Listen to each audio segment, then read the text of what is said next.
Hello, everybody, and welcome to today's question and answer session with me and Mr. Chris Palmer. Also, do check out ODYS. The link is below if you want a £100 sign-up bonus for Age Domains are done for you affiliate websites. Do check them out. Also, make sure you leave us a little like on this video because that engagement is super important. So make sure you do help us out by giving us a like. Make sure you have subscribed. Also, check out this guy on YouTube, Chris Palmer SEO, who is actually under the weather with the cold. But before we go into any questions, so normally this is the question and answer sessions. Ask what the hell you want. Put them in the chat. We'll get through as many as we can. But I've got a big question for you, Chris. I'm going to put you right on the spot here. Mike Pierce, thank you very much for the donation. Are you single, as he would really like to take you to dinner? Sure. We kind of look similar, too, in a way. You know, that would be a nice talk. Sure. I'm not single, though. I could be, though. Maybe for him. I don't know. Maybe, yeah. Happy Cinco Cinco de Mayo. I don't even know what the hell that means, man. It's like another reason to booze up, I think. Oh, man. You know? Mark Rolls is here. So for 50 quid, you're prepared to let him take you to dinner? Well, $50 plus dinner. I mean, that sounds fair. Nice dinner. Why not? Appreciate the donation, though, Mike. Yeah, that's nice. Welcome. Also, do check out the guys at nfgseo.com/7. I'm sure the audience here don't need for me to tell you where these guys are anyway, because they are on every Tuesday on this channel. Legends out there, and hopefully we're also looking to do an event over there in September. That's the talk anyway, so let's see if that happens. I'm looking forward to it if it does. But before sold September, so Mike's taking you out to dinner. Is that like some kind of like? We've kind of agreed that already. Good to see Adam Poland here as well, Randy Roday. But I'm going to go back because Devin Price has got a couple of questions, and I just want to address certainly my side of it. So he's seriously confused regarding buying guest posts from sites like People Per Hour that are cheap. On one side, Craig, you say to try and find the best, cheapest price so you don't get robbed by the middleman, which I'll come back to in a moment. But on the other side, Chris says if it's too cheap, it's most likely to be an expensive PBN. Any chance you guys can clear this up? Now, from my point, you have to get what I would call generic links, or call it whatever the hell you want. Now, to boost some power to a website, you are going to need general-ass links. Now, would you rather pay a guy, I don't know, $200 a link, a service, call it what you want, and they're going to People Per Hour and buying it for $30? Absolutely not. So I'm not suggesting that People Per Hour has the best links or you want to fully focus on People Per Hour links or anything like that.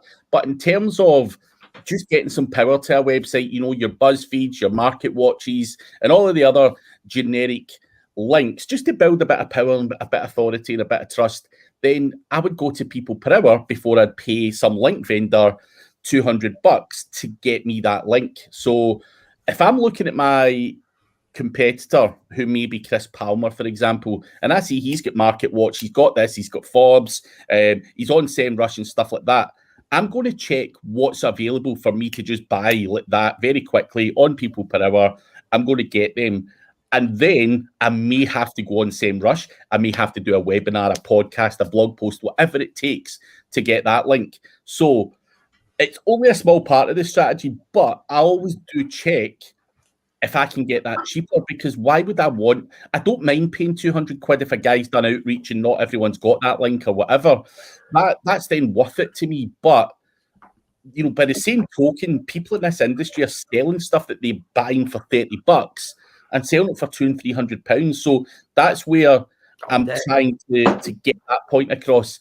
And Chris is obviously going to have his input on terms of, if it's too cheap, it is probably likely to be a crappy PBN. We do have certain things we look at, whether that link has actually got traffic, the number of outgoing links that particular website's got, and many other things. But Chris, do you want to clear up your end on this?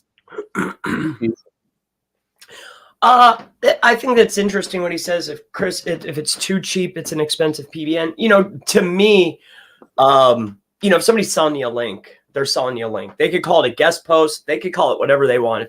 If they're taxing you on the link, it's a PBN. They're selling you a link, and then there's not much to add on there. That's what's going on. You'll go out to these vendors, and then they'll package them up, right? They'll put a bunch of them together, and then they'll say, "Oh, it's $350." And then you look at it, and it's like, okay, Market Watch, that's a $10 link. All right, AP News, okay, that's a $60 link, right? You know what I mean? Yeah. So I don't know. There's not much to elaborate on that. You pretty much said it all, man. I mean, what an ad, bro. It's as we said, we both mentioned traffic and relevance is the key there. What's the maximum you would advise anyone to spend on such a link that offers those factors? That's why I would look at people per hour and stuff just to get a guide to the price. Sometimes you go on people per hour and there's a guy selling it for $200 and there's another guy selling it for $65. So it's very hard to say that there's a flat rate for X amount of links, because there's not. People are just making this stuff up as they go along in terms of the vendors and whatnot. So sometimes you get a good deal, sometimes you don't. But typically, I certainly wouldn't be paying the high hundreds for certain links. Of course, we will have to if it's a Forbes or whatever. But is there a service out there that can tell you exactly what you need to do to beat your competition? Or for those that are not great or don't have time for backlink analysis? So linksforyou.com can do that for you. They would take the stress off of your hands and basically do it for you. And you can buy one link, you can buy 10 links, there's packages, or you can buy them singularly. And that is just an outreach service that does a great job. So check out linksforyou.com for that. But hopefully we've cleared that up for you, Devin. Just be careful what you're buying out there, because I've been pitching the wrong one, bro. Like, people have been asking me, I'm like, I've been sending them to Get Me, and I'm like, I didn't know it was the other one. I'm sorry. Yeah. They're like, hey, what's that service you were talking about? I've been sending them to Get. Dang, I'm not an affiliate. Get Me Likes is also another great vendor, by the way. That's Gary Wilson, who's a good friend of mine. Does the exact same thing. Obviously, Links for You, I have a share in that company, and I'm going to promote that because that one's better from my point of view. But they both do the same thing, as I say. But I've got more knowledge and more experience than Gary, so mine's is better. So I'm only kidding. Both great services. Yaniv Gabe, hey guys, I have two questions. Firstly, do 301 redirects to a page from a non-niche relevant domain still work for ranking? And secondly, how valuable are Wikipedia links to have pointing at your site? So cover number one first, Chris. Non-relevant domains getting 301 redirected to your website. Does it still move the needle? I think any 301 is hit or miss, unless you took the proper steps before 301ing it. Right. I personally would want to go highly relevant, especially if I'm 301ing the entire domain. Second part, valuable Wikipedia links, no follow. But if I can get it on a page, like let's say click-through rate manipulation, and I'm on the click-through rate manipulation page, it might be no follow, but my name on that page for Wikipedia, it's like an authority link, even though it's no follow. So I hope that helps you. Yes, I would totally agree with what Chris is saying. And no problem at all, Michael Likens. Hope you're enjoying it. Mike Pierce is also kind of semi-offering you a speaking opportunity, Chris, in America somewhere for that gig in September. So hopefully you are coming. That's the one in UK, right? Nah. This one's in America somewhere. We're not entirely sure where they're going to do it. So Mike and Brad have done these. So I spoke at NFG Rockstars in 2019, and that was in a place called Anaheim, which is over the west coast of America, just near LA and stuff like that. But they are talking about having it where Brad stays. I can't remember the name of the place again, but they're also talking about Florida. We've heard mentions of San Diego. So I'm not entirely sure where in America it's going to be, but they guys want to do they've been doing this for a number of years and have had it in a number of different places. I know for a fact it's not going to be in Vegas because I think Mike said he is banned from every hotel in Vegas for, I'm not going to ask why, but yeah, we're not sure of that, but it is looking like September, and it should be fun. So that would be awesome. Wow, so those things I used to go download and watch, I might be able to talk at them. Yeah, that's awesome, man. Look at these blessings. Yeah, hell yeah, we go. But no, NFG Rockstars, or I don't even know if they're going to call it that again or whatever, but it was thoroughly like so to give you well, you've seen it in video anyway, but it's a smaller event. It's not literally get thousands of people. I think there was like 200 people at the last one, but it was more personal. You got to know everyone, and it was just a great laugh, an absolute great time. So a lot of knowledge shared as well. Some of the shit wasn't. They had a third day, where the cameras were off, and you could literally go into this room and just say to people like, "I'm really shite at GMPs. Show me the method. Show me this. Show me that. Whatever." And people would just be showing each other shit as well. So no cameras, no funny business. It was proper good, and a lot of good people there. So even guys who have just seen down in the chat, this guy, Simon White. So I met Simon out there as well. Great guy. He also came to Vegas for PubCon, but I don't know if Simon, you never even went to PubCon, did you? You just came to Vegas to hang about in the casinos and the bars. I'm pretty sure. So I didn't actually see Simon at the PubCon event itself, but he was in Vegas. And yeah, Terry, it's Greensboro is where Brad's from. So Brad, I think, is wanting it to be here in Carolina. I'm sure we'll figure it out. I'm not giving a shit. Going to America is going to America for me, so fuck it. I'm just glad to be getting out. I'll go wherever everyone else is going. Holly's also feeling under the weather today. Me too. Hope you feel better soon, Holly. But we'll go back to the questions. We've got Tommy Finnan here. We've got GS saying hi there. Yaswanth, I'm good. Hope you're good too. Stephen Buchanan, blah, blah, blah, blah. Good to see you, Stephen Buchanan. Our processor, I commandeered an unverified PIN, changed the phone, category and name, and I'm ranking number 1 for a 10K a month keyword term. How long will this joyride last me? Depends on who you stomped on or who it was. You know, it depends on how flamboyant you are with it in other places. Are you taking them from other people too? I think it's just a matter of whoever you're snatching them from, you know, but I would just enjoy it. I mean, hey, enjoy the ride, man. Yeah, keep snatching them. That is a great way, and I love that wording. Actually, I commandeered an unverified. I'm stealing that processor. Fuck it. That's good. Good chat. Talal is asking, what is the best tool for keyword research? I like SEMrush, obviously. And then on top of that, I mean, if you want to go free, I really dig Wordsy. And I was playing around with this tool inside the group buy. It was called SERPstat or something like that. Man, that's a cool little tool, man. I like that. It's cool. Yeah. There's a whole bunch of tools out there, depending on what you want to spend and the level of data you want to get. But yeah, we've got Gary Farmer here. A up, Jordan Pierce. Good to see you, mate.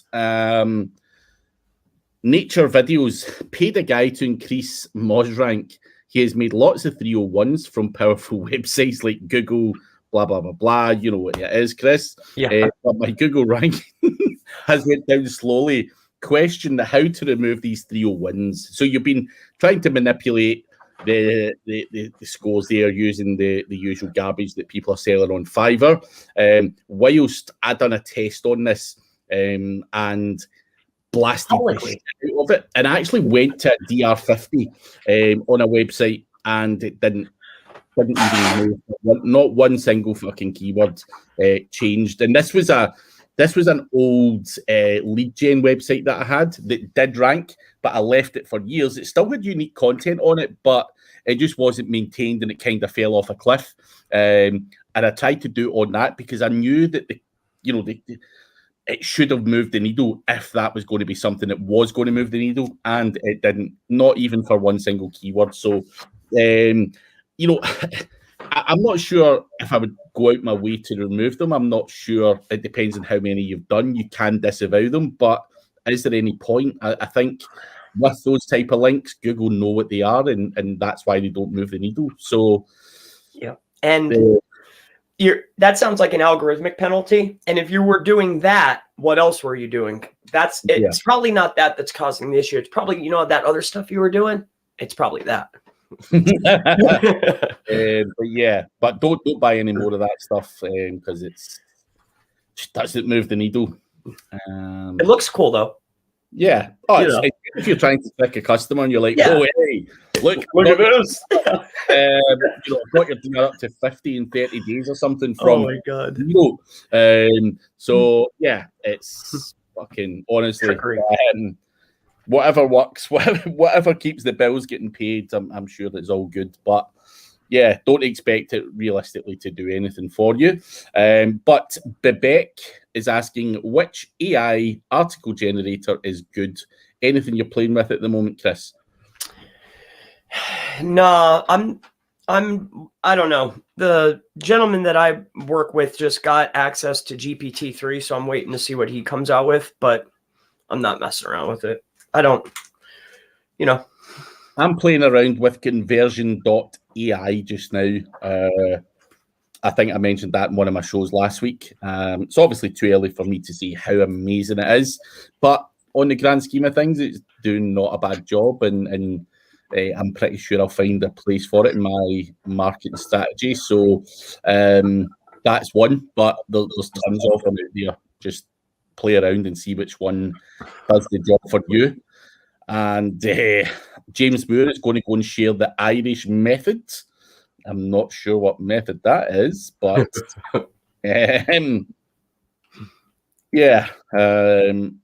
Greensboro. My mom used to live there. Oh, really? Greensboro. Yeah, she worked at at the airport. It's a small airport.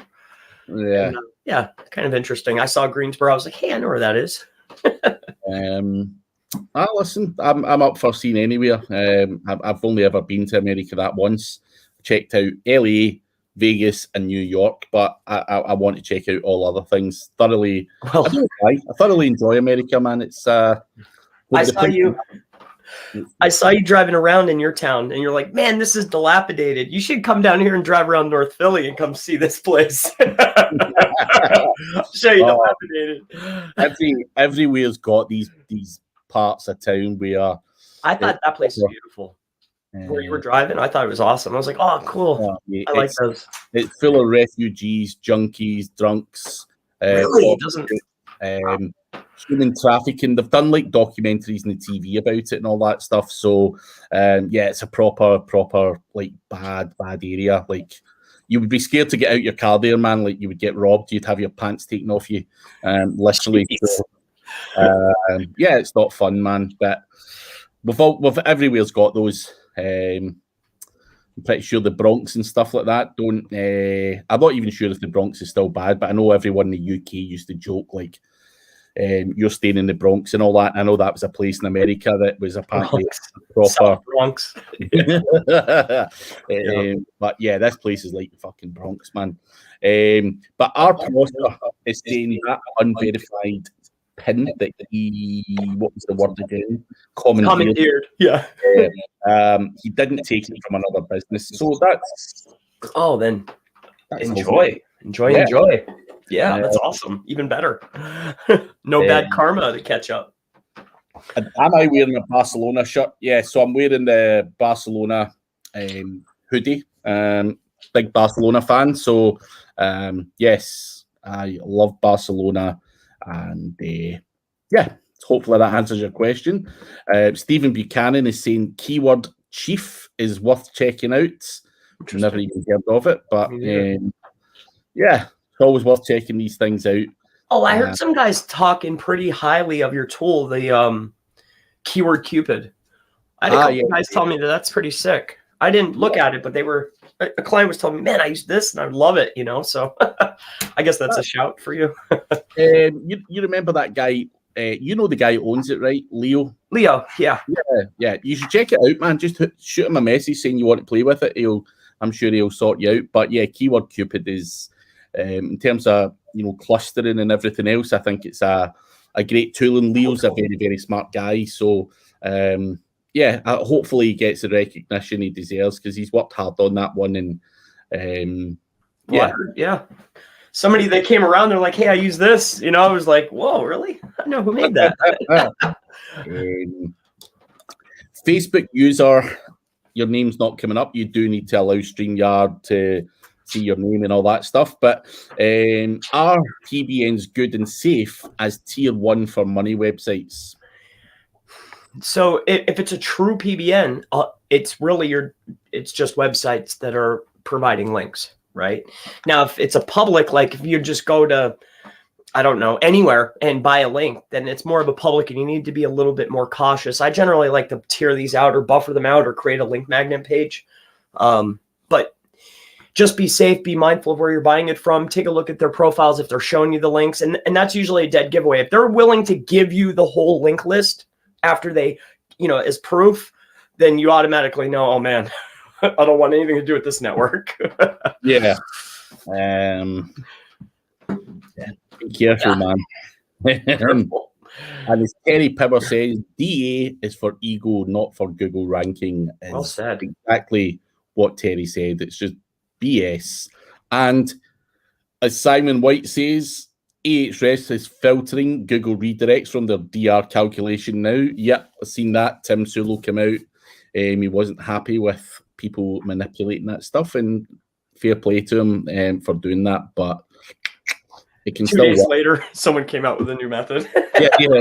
No, they have. Yeah. 20 seconds later. Holly has a new method. No, I'm just kidding. Holly is saying Menterprise isn't bad. I have had a play around with Menterprise, and I quite enjoyed it. It was just a bit clunky and stuff for me, but Menterprise in terms of output and all that stuff, it done a great job, and I think it's worth checking out. Randy Rodet is also saying Copysmith. That's a cool one. Not tried that. Randy was an Appsumo purchaser. So it's always good to keep an eye on Appsumo, but I always buy shit on there and I've not even opened it. So I actually went on to Appsumo and there was stuff I bought in 2018 that I never even tried out and stuff like that. So like I've got a whole bunch of tools and shit that I bought on there, and I was only buying it because I'm like, man, that could come in handy one day. And I've not even bloody grabbed the accounts. So I'm not even sure if that's the codes and everything are still valid for half of the stuff I bought on there. Is that a distribution hub like JV Zoo and all that? Yeah, kind of. Yeah, they'll push your product. Yeah, they push your product on Appsumo. Cool. Well, a lot of tools will go out there initially, and you can buy like the lifetime license for $49 and all that. But sometimes you can limit it to like 1,000 people or whatever. It's just to get your name out there. But lots and lots of tools go out in Appsumo and do very well from it. I think your name can really get put in the map from looking at Appsumo. But for guys like me who have that shiny object syndrome, and you see these tools and you're just like, man, fuck, there's another tool, and I've never even fucking opened half of them. So do you think that much like JV Zoo, when I see a JV Zoo product, I feel that it almost devalues the perceived value? Do you think that Appsumo is like that? No, definitely not, because there's tools like Larry Kim's tool, Mobile Monkey, or whatever it's called. That was initially launched in Appsumo. Awario was launched in Appsumo. So many big tools that have actually made it big that are literally charging hundreds, if not thousands of pounds per month, have also been in Appsumo just to get themselves started. So I would say there's a lot of good case studies where a tool has been in Appsumo and it's actually turned out to be a very good tool, whereas JVZoo, I think, does have that, tool, and the guy just disappears, that no longer functions and all that stuff. So I would say Appsumo's a higher level than JVZoo. What do you think about Product Hunt? It's not one that I've particularly looked at that much. I've always just been an Appsumo guy. I mean, I know, again, I've had friends saying, oh, going to upvote me in Product Hunt, and they've launched tools and all that stuff. And again, it's just really kind of gamed for manipulation, whereas Appsumo just sells the shit and that's it. I like that. It. So the whole upvoting thing and all that, I think, is very, very easy manipulated. And I'm pretty sure everyone in here will have had a friend who's like, can you just give me a there on Product Hunt, which certainly, maybe I deal with shady people, but you have had a fair few friends that have said, like, go over there and do that. So I just think, I wouldn't trust exactly what was on Product Hunt, to be honest, because you just don't know what the fuck you're buying. Interesting. That's just my personal perception. People will probably have their own ideas as well, but interesting, because that's where that Exploding Topics was launched through. So that's the only reason I even heard of Product Hunt, was because I saw Brian Dean launch his stuff through there, and I was like, Product Hunt, I didn't even know about it. I saw they give you a link too. I was like, hey, that's cool. I'll get a link off them. Listen, try them all. Try them all. Yeah. But not JVZoo. I would JVZoo. Paul Hogden is here. Evening, my dear chaps. Good to see you, Paul. Hope all is good. RedhotKid, one of my pages has been the first page, maybe on 8, 9, or 10 for about a month. I bought some PBN links a couple of weeks ago. Still no results. Any suggestions for this rather impatient RedhotKid? So you're at 8, 9, or 10. So you're at the bottom of page 1. And then I'm assuming that you've slightly modified. I mean, if you've made it to the first page, is it necessarily a links issue? Have you really fine-tuned the page? Send a lot of internal links maybe to that page. And 2, where are you getting those links from? Because you sent how many? A couple? Maybe generally 1 or 2 TrustFlow 60s, TrustFlow 50s can really send you to the moon. So I would fine tune the on page. I'd get some internal links going to the page, and I'd be looking for a little bit higher quality links and only build 1 or 2 and give it some more time. That's what I would do. That's what I was going to say. Time is the important factor here, because you've only bought them a couple of weeks ago. And I think if you ask Chris or you ask many SEOs, there's a common belief that it probably takes about 45 to 60 days. Yeah, it can take time for the links to actually tick in, even though they've been crawled and indexed. So I think a bit of impatience is there. Don't look to do something else just because something's not worked. Obviously, do what Chris says, check your own page and do all that stuff, but it might just be a time game as well. If you've done great on page and all that kind of stuff, you're on page 1 anyway, so you've probably done reasonably good on page. So bashing a few links at it, giving it time, maybe move on to another page, do some work on that, and then check this out again in a month or 2 is what you should be doing. Don't make change because you're unhappy because nothing's happened in a few weeks. I think that's very common, and people start making changes and they're actually de-optimizing their website to some degree. So patience is the key there. Virtue. And where you and Craig Lang from Still Game? Craig Lang is a fake place, but you can go and visit that place actually. The flats and stuff like that. But Still Game is one of my favourite shows. I'm not going to lie, James. So I'd love to have been in Craig Lang. I really would have. But how many domains can be safely glued 301 to the promoted website? I think you can get away with quite a bit. The glue situation, I'm not sure what you mean by that. But I think you can get away with a lot more than what's suggested, you know, like the 5 or whatnot. I think you can do a lot more than that. So you've never used the glue method? No, I have not. So you've never done a 301 redirect, poured some glue on it so that it sticks? Yeah, no. No, sorry, man. You just never know. The glue methods, I have absolutely no idea what it means as well. Okay, because I'm like, wait a minute, am I missing something here? Because I've when it comes to you know, I'm on it. If I'm a reading fiend. And one seriously has disliked this stream. So guys, we have a dislike there. There's always these little people who watch every show that give you a little dislike, which is still great engagement. So thank you. But for everyone else, can you just give us a little like if you're enjoying the content? 100.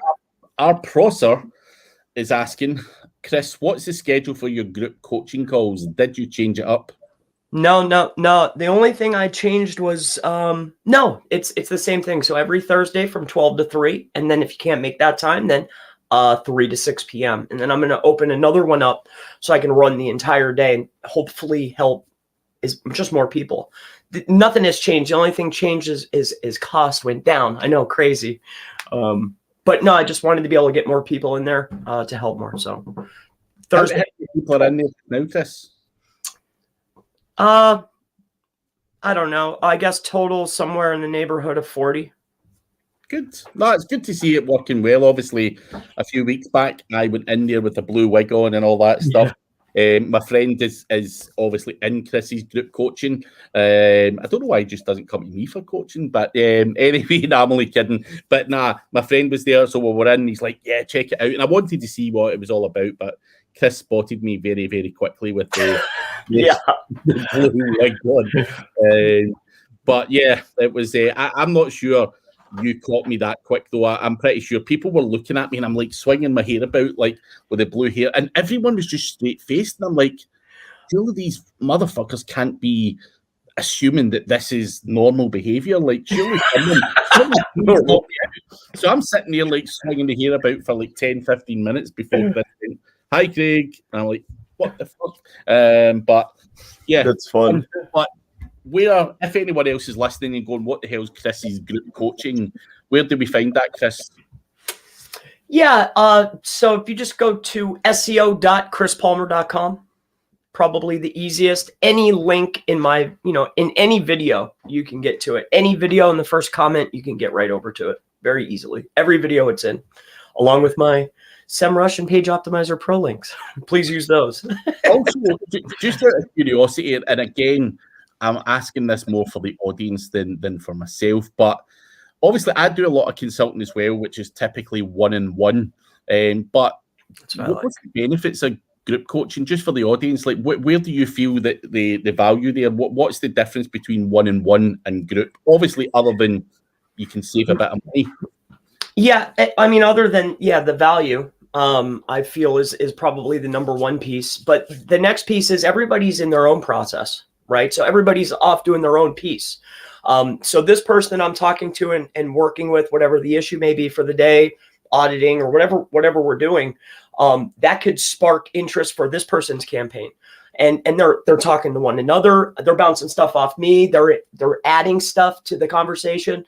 I think just it's just learning it. Plus, it's something to do. There's a place to meet. I think it's just value. So do these guys have the ability to just hook up with each other on Facebook or whatever in the background and say, hey, man, like, I seen you on the group coaching call talking about CPR, for example. So they've got the ability to network and stuff like that as well. Yeah, sure. All their names are pretty prominent. They really wanted me to put it on Facebook, which I was a little leery, but that's definitely something that was asked for by more than one or two people. So they could definitely talk to one another. I was concerned because I wanted to have it where it's hot seat, where we're all talking to one another. And then once or twice a month, I was just going to live train that whatever the new training program was, and then get live feedback. Hey, I don't understand that, Chris. Could you change that? So I was concerned with that, but then I was like, I don't care. I don't care. So all good. But no, guys, check it out if you're interested in group consulting. Obviously, Chris knows what he's doing, so I'm sure even just for the comedy value, it'd be fun to watch, because I think a lot of people think Chris is crazy. So you get a bit of humour in there as well. But Simon White's also saying Keyword Cupid is cool. Question for you, Chris, from Vicky Verma. Your haircut is awesome, dude. How often do you go for a haircut? My haircut's awesome. Oh, you like that shape up? Yeah, once a week. Are you shaving that? Are you shaving that yourself? Yeah, usually. I usually do it myself once a week. And then sometimes it just depends. There's a gentleman right here that I became quite friendly with. He owns a shop right here on Broad Street, and I'll go and see him. It just depends on how many people are there. If I'm walking by and there's no one in there, I'll walk in and he'll talk with me and tell me to sit down. He's pretty cool. Yeah. Hopefully that helps you, Vicky. Not sure you've got nice long hair there, mate. I'm not sure you would suit that, but listen, worth a try. I think they keep my hair cut. Why? What's wrong with it? It's all even. The line's straight. What are you guys trying to? I don't get it. Respect, man. There's no style there. No, I'm just kidding. I'm only kidding. Boot camp cut, my friends. Listen, sometimes it's better just to get it off and you don't have to do nothing with it. But anyway, Vicky has a website where the name starts from photos. Well, adding digital marketing services in makes sense in respect to getting clients. Will the name matter too much here? So if you've got a website that starts with the name photos and you're offering SEO, would it maybe cause problems getting the clients? I'm not so sure, but obviously click-through rate and stuff like that. Anyone could rank anything. You could have a website called dogshit.com and rank it for SEO or whatever you wanted. However, would people click on it? That's the next debate. If I'm looking for SEO and I see a guy calling himself Photo something, I'm probably just going to go to the next guy. I'll be honest. That's me personally. Chris, what's your feelings on that? Yeah, I don't think clients would really care, especially if you were targeting photography types of clients or whatever that niche is. I would assume photography. But as far as ranking, I think you'd be putting yourself at a disadvantage. My site's called Photos. My homepage is about photos. And then, hey, on an internal page, I'm selling services. It's kind of interesting. But hey, you can do whatever you want. Yeah. Listen, there's pros and cons. People will tell you pros and cons. Listen, as long as you're ranking, I'm pretty sure you will get an element of work anyway. So you whatever you think's best, Vicky, man. Should I go for 3? Should I just one more? Why not? Yeah. All right. Why the hell not? If you've had 2, I'm pretty sure another one's not going to do. Throw another one in there. I know. I'm getting the machine. I just bought a machine at an auction. I'm going to literally have my own machine. It's a Red Bull / soda machine. I'm going to put it in here. They'll keep them ice cold. I'm going to have a machine now. So I can just go out there and have a pint glass and just fill the fucker up. That would be awesome. I'd love to get a deal with these guys one day.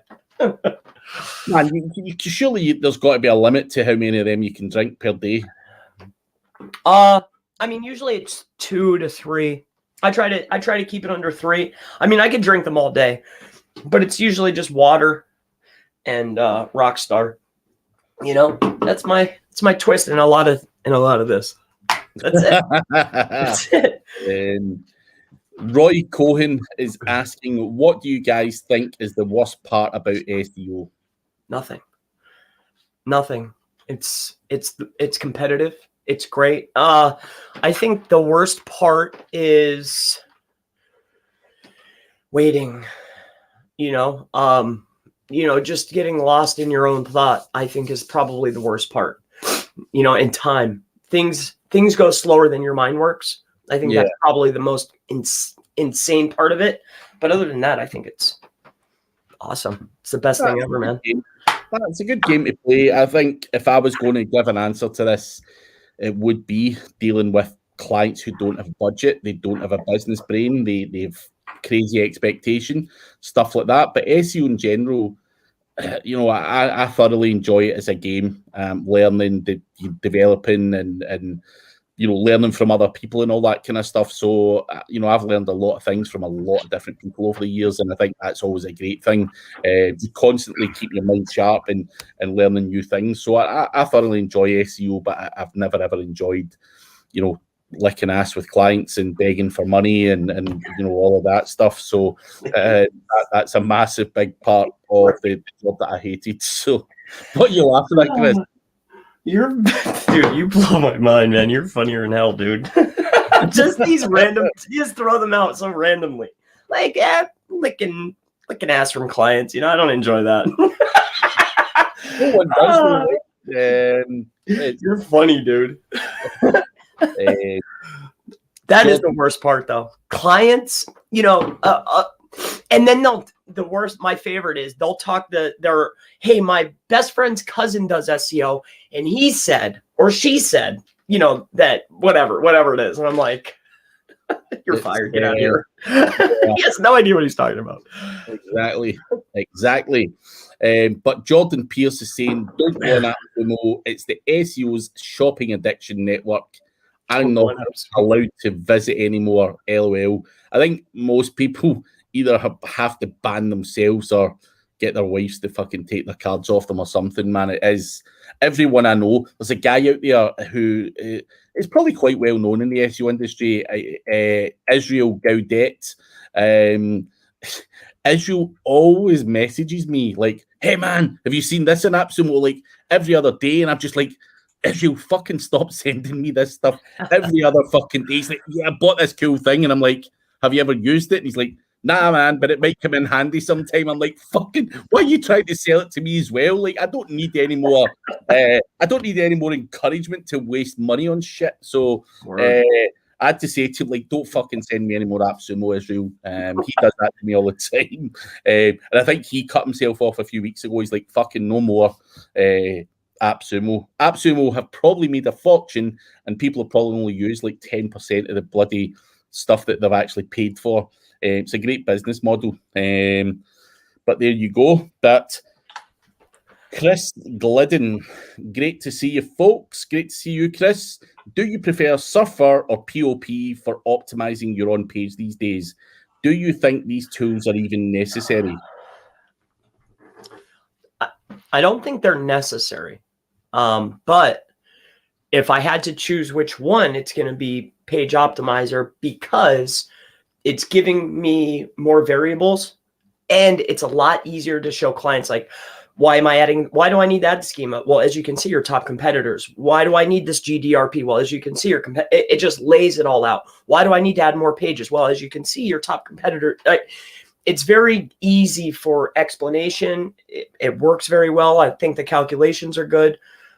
So it's pop. Those are the reasons why. Do I think it's necessary? No. But as a beginner or somebody that's just doing it or as a way to explain to clients, it's great. So hopefully that answers you. I am also a POP fan, not anything against the Surfer guys. I've just used POP for a number of years. I think since about 2018, I met Kyle Roof and I've used it since then. Not that Surfer, I know a lot of people who also say Surfer's amazing. So I think they're both great tools. My personal preference is POP. Do I think these tools are even necessary? Now, people done SEO for many years without those tools. They've only come out in the last 2 or 3 years. However, the job is supposed to be easier. Why would you want to manually go and check that stuff when you can do it bang, bang, bang? So it's in terms of the speed, the speed of your process is going to be a lot better. You can delegate that out to your content writer and say, right, I want this to be done. They don't have to do all these manual checks that might take them 2 or 3 hours to see what the competition are doing. It's just bang, 3 minutes or whatever, it takes POP to pull all that stuff together, and boom, you've got you're basically being guided to what you have to do. So in terms of speed, in terms of your processes and everything else, I think they're massively important, purely from a business structure point of view, and obviously just having these processes in place just makes the job go a lot quicker, and people have a structured process to follow when they're doing content. So I think they help the job massively. So I would disagree. I would say they are necessary if you want to do stuff at scale. Of course, you don't need them. We've done SEO for years without them, but I think they're an important part of today's things. And people want stuff faster, quicker. That's the name of the game. I don't want to be fucking taking 10 hours to churn out an article. To hell with that. That's a massively valid point. To hand it off to, like, say, the content writer and say, hey, you need to follow this recommendation. I think you hit the nail on the head. That's the, yeah. But for, like, say, a guy like you or me, is it necessary? Not necessarily, but it does make life so much easier. We've done it for a long time without it, so you don't need it.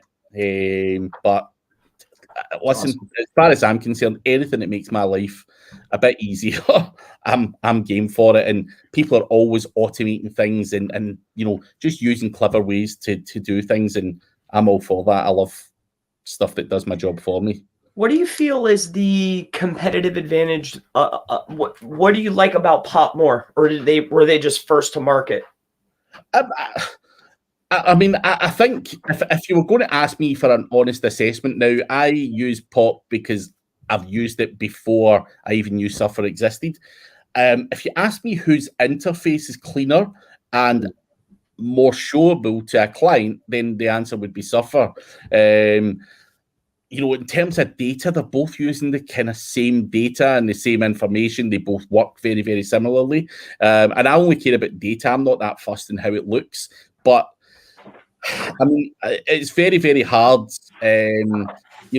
Suffer's a lot more expensive than POP, so they can have a better interface because they've got the money to be able to do that. Where I think Kyle at POP has kept his low cost and kind of taken the whole fancy interface out of the equation because you don't really need that. So there's you've got to look at it from both points. I think POP's $39 a month or round about there. I can't remember exactly. So if you're going to cheap out, then POP does the exact same thing and it's cheaper. So but if you want to send reports and all that kind of stuff to customers and stuff like that, Suffer's your option. I mean, of course, you can download a PDF from POP as well, and it doesn't look that bad. But I just think visually, Suffer's better. Visually, UI. Yeah. So, yeah, that would be an honest assessment. But as Adrian's saying, it is very addictive. Appsumo. Going back to that. Roy Cohen is saying, one of my sites is 5 months old and has 14 pages that refuse to index. I have a day of 5 and absolutely nothing. Manual index tool not helping whatsoever. What do you think? Without checking it, obviously, Chris. Yeah, internal linking. I would say first. Is it in the main navigation? And then third, maybe try a third-party indexer. That might be the best way to go. I would say the first thing I'd be looking at is that content. Why would 14 pages not indexed in 5 months? Is the content too thin? Is it copied and pasted? Now, I'm not saying you've copied and pasted it, but the amount of guys that swear blind that their content's unique, and then when you run it through Copyscape or something similar, and you're like, mate, I don't care what you say or who you paid or whatever. I'm not disputing that, but someone's literally copied and pasted this content. So that's the problem. So, it's a hard one to say without seeing it, but, even though you outsource that to someone doesn't mean it's unique. That's all I'm going to say on that matter. And that would be the first place I would look before I'd look at internal links or anything like that. 5 months, your content should be indexed, unless it's on WordPress and you go into general, go to settings and make sure that it's not got that the thing ticked where it says don't show this to the search engines. Make sure that that's not still ticked when your developer was building your website. But yeah, check that stuff out. Hopefully that helps you. Sidux, maybe some guest posts from relevant high domain authority sites. What do you think, Craig? I'm not sure what that's in reference to, but relevant, powerful links are always going to help move the needle. So, of course, do it for sure. Bradley Hip Hop, looks like Google have changed how to find the read. Any tips on how to find it now for my GMBs? So there's a couple tools out there that you can use. Just search for the tools. It's pretty easy to find. Jordan Pierce is also saying you can still get the read. You just have to manipulate it a bit. I think for you, Bradley Hip Hop, you're probably maybe better shooting someone personally. I'm not sure people want to exactly say what the tools are or give anyone secrets away, because a lot of people are making money from GMBs, and I'm pretty sure when you ask questions like that, people are just like, yeah, get the tools, and it being very vague. But obviously, people make a lot of money. Guys like Chris probably does it.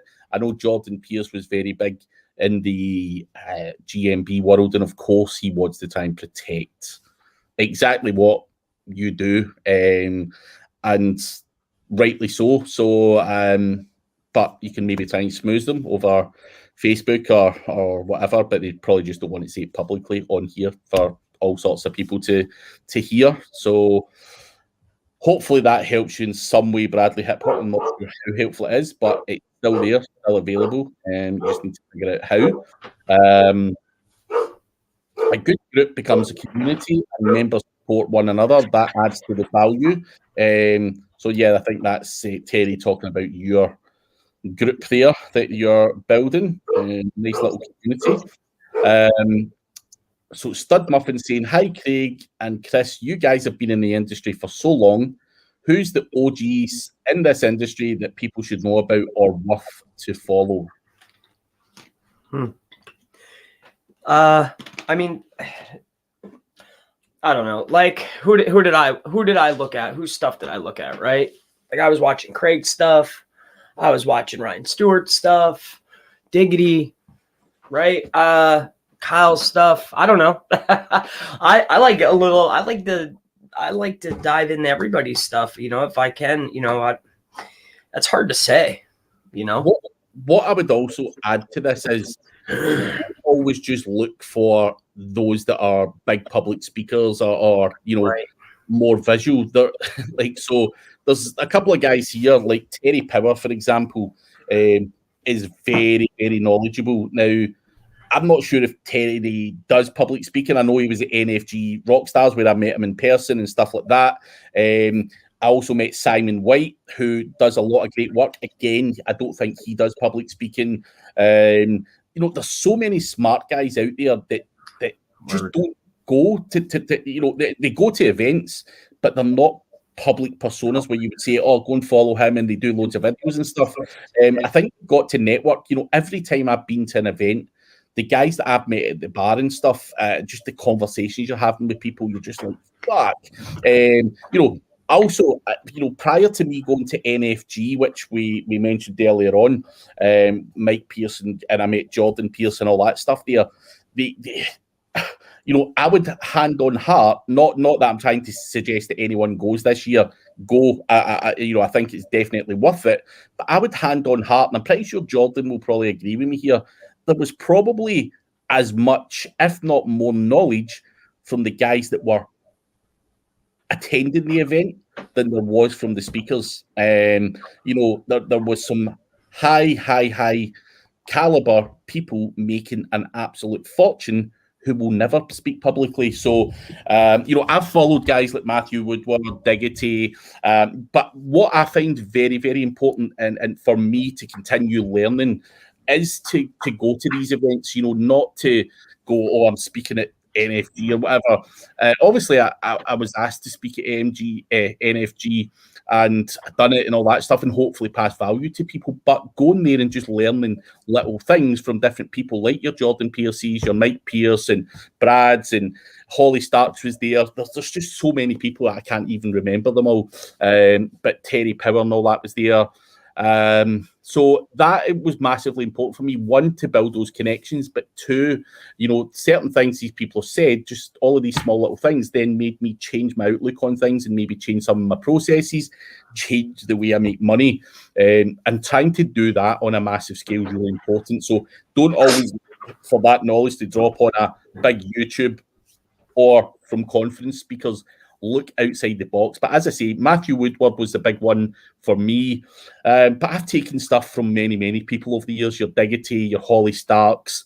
It's countless amounts of people. And I still consume an outrageous amount of information on a daily basis from lesser known people. But even having conversations with guys like Jeff Lenny, Bradley Bennett, you can learn from these guys as well, just like by having conversations on Facebook and stuff. You open up to them, they open up to you, and there's just that knowledge exchange. So I could give you lists and lists and lists of people who I've picked up things from, but literally that list would run into thousands and thousands of people, because everywhere I go, I'm picking up another golden nugget from another person and adding it to my repertoire, because I don't know everything that's out there.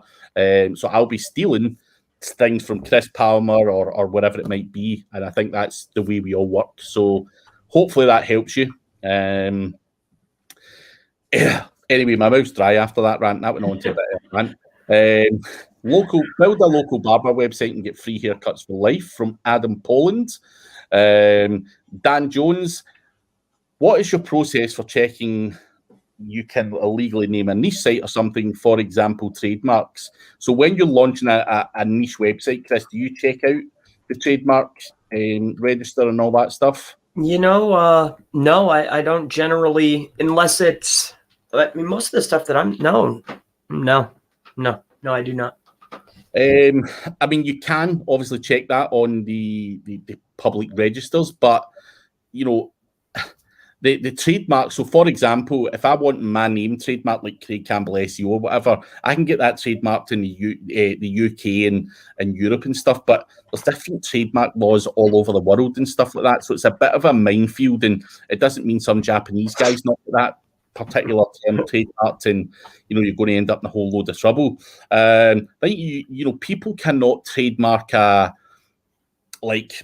swimming pants or something like that. They cannot trademark words like that. But if you were going to go for a brand, it is probably worth, before you go all out spending a lot of money in marketing and branding and all that, do check the kind of generic trademark places you can search for online, or get a lawyer to do it for you. I normally just go to a trademark lawyer person, and they would sort that out for me. So that is the process, but it can be expensive. But usually, to be honest, I don't do any other secondary checks unless, if we're at the beginning, unless the name's taken. If I go to look for the .com and whatever I want to use is gone, then I might start looking oh man, who owns this? Is it for sale? Yeah. Is it, but that's it. So we have Janine Doolin. Good to see you, Janine. I've not seen you in here before. I think you're a new one, so make sure that you do like and subscribe to the channel as well, Janine. But she's looking for a tool for CTR that helps your GMV. Give us a I don't know of any that work. I don't know. Maybe Craig does. You've got the likes of CTR Booster. It's a bit clunky, doesn't work all of the time. You've got the Viper, which is from Michael Bose. Again, does work clearly. I personally try to use real traffic, use paid Facebook ads, use an email list, use social media audiences and stuff like that.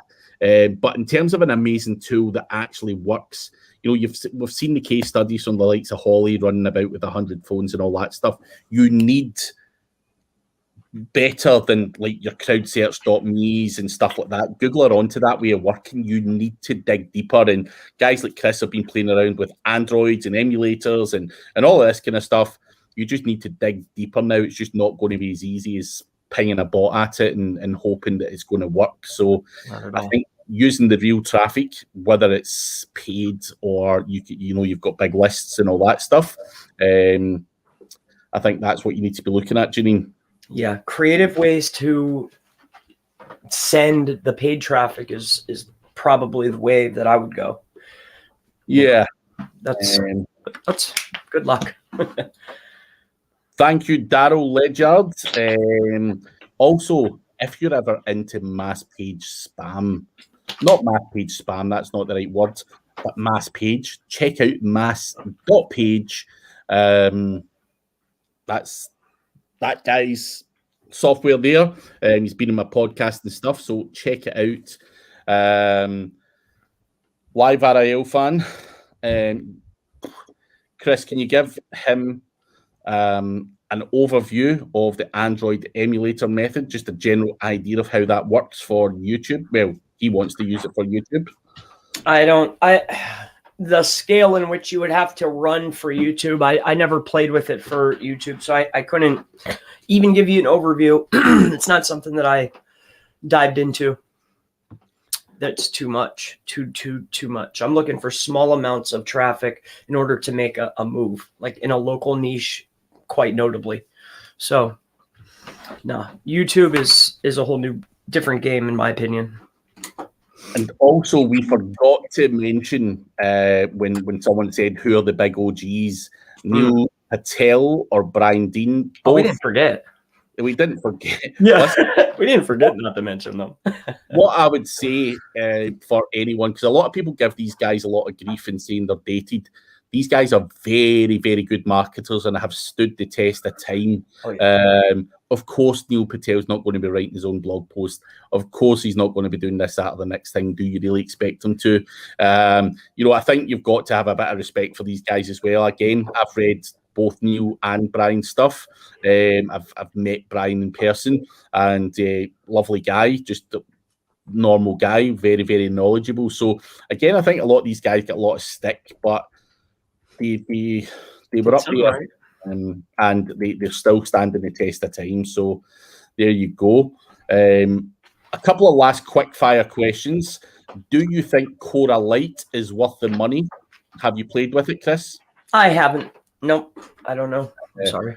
I think it's too in depth for me as well, Cora Lite. I'm not, but I'm sure it is worth the money. I think Cora is a great tool, but just it's like, the on-page analyzer's on steroids, so it depends on how deep you want to go, whether that's worth it for you. For me, it's not, because I'm not wanting to dig that deep. I don't need to dig that deep. So that's up to you, Jim, if you really want to analyze everything. Paul Delaney, SEO AP newbie question: is there a way to bulk upload account presets you already have, or does it have to be done one by one? There's a guy out there called Davinder Garg. If you shoot me a message on Facebook, I can introduce you to him. Basically, but you can upload them all. So he basically creates all of my account presets, sends them to me in a file, and I just upload them. So you can upload them all at once. It's just in a standard text file. He creates them for you and all that stuff, so you can buy them from him. So I certainly wouldn't be doing it one by one. Certainly not. And Chris's group therapy is great. So I'm assuming, Paul, you are in Chris's group. Hope you're enjoying it. I'm pretty sure it will be good information in there and good people. I've seen a few faces that I'd recognised in there as well. So when I was popped in. Last one from Gary MC, and then we have to go. In fact, before we do, I'll do Gary MC and then I'll come back to what I've got to say finally. But he's got a kitchen website, a kitchen site. All the articles in a silo structure are written as pages. Each article only internal links to articles in the silo. If I add a recipe blog but link to different silos in the blog post, will it be bad for SEO?